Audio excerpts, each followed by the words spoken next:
Hey blog goers, I'm here with Professor James Van Wyck of Fordham College and Lincoln Center's Honors Program. We'll be talking to him about the program and himself and his gargantuan lumbering talent.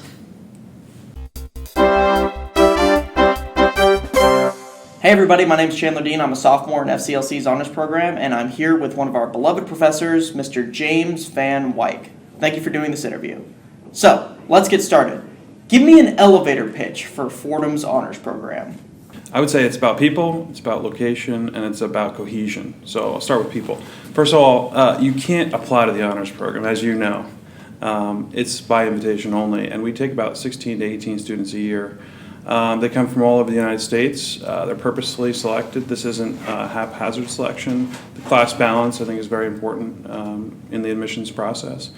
So people from the beginning are important, and that's the students themselves, but also the faculty, of course, is the second component. Fordham's honors faculty are not, again, randomly selected people. They're some of the best professors at Fordham, from Lenny Cassuto, Frank Boyle himself, Ann Hoffman, the list goes on, Jason Morris. And so I think beginning with good people, you get them in a location like New York City. So the second point is obviously the location. I'm looking out here at Lincoln Center, the new beautiful campus. Location is essential to the strength of this program, which, by the way, the elevator pitch should begin like this. The FCLC Honors Program is an unparalleled honors program. There's nothing else like it in the nation. And so it's distinctive because of its people, because of its location, and because of its cohesion.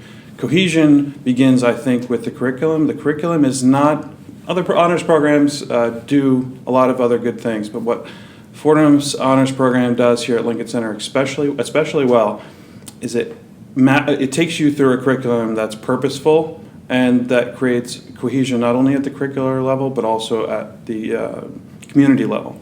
So you go through these courses together, there's a bond that forms, and by senior year, I think what we have in terms of community and cohesion is unparalleled again. Well, I'm convinced. So what brought you to Fordham and then the honors program in particular? I wanted to pursue a PhD in American literature in New York City.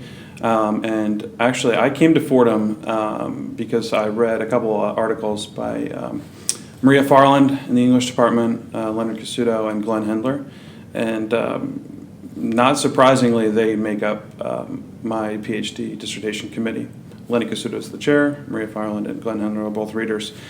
So that's what brought me to New York City. I'm a Jersey boy, born and raised, so I wanted to be in this area. But Fordham, in particular, attracted me because of its emphasis on pedagogy in the PhD training process.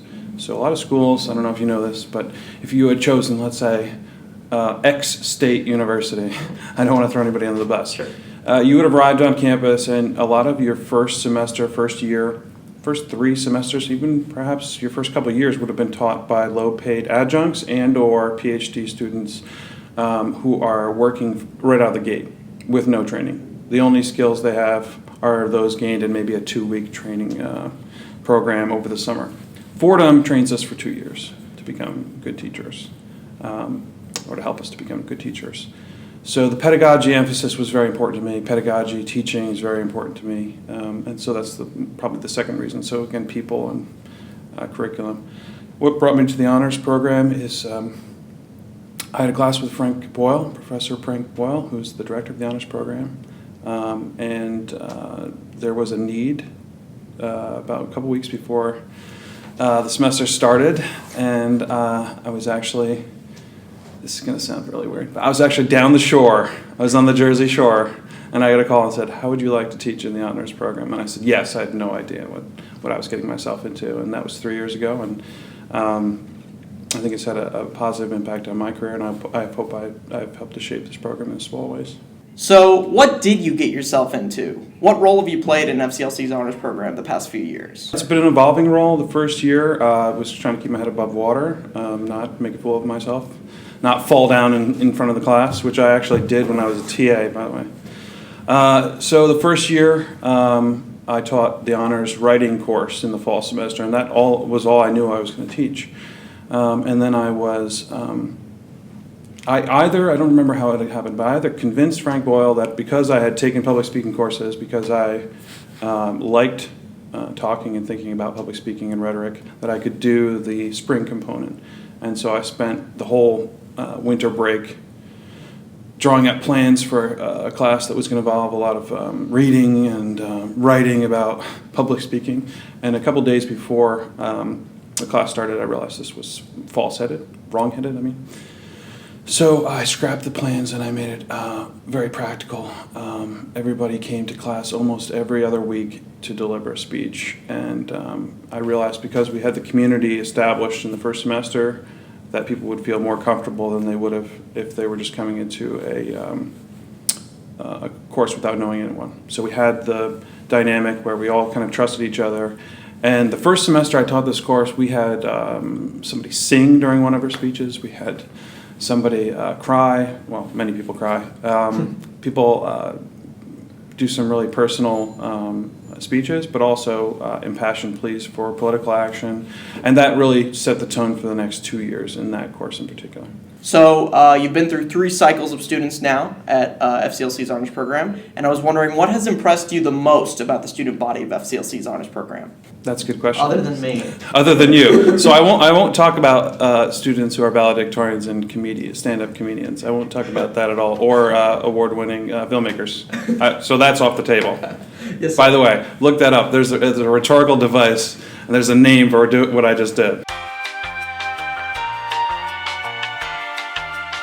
What impresses me always is the FCLC Honor students are high academic achievers. If they weren't, they wouldn't be here.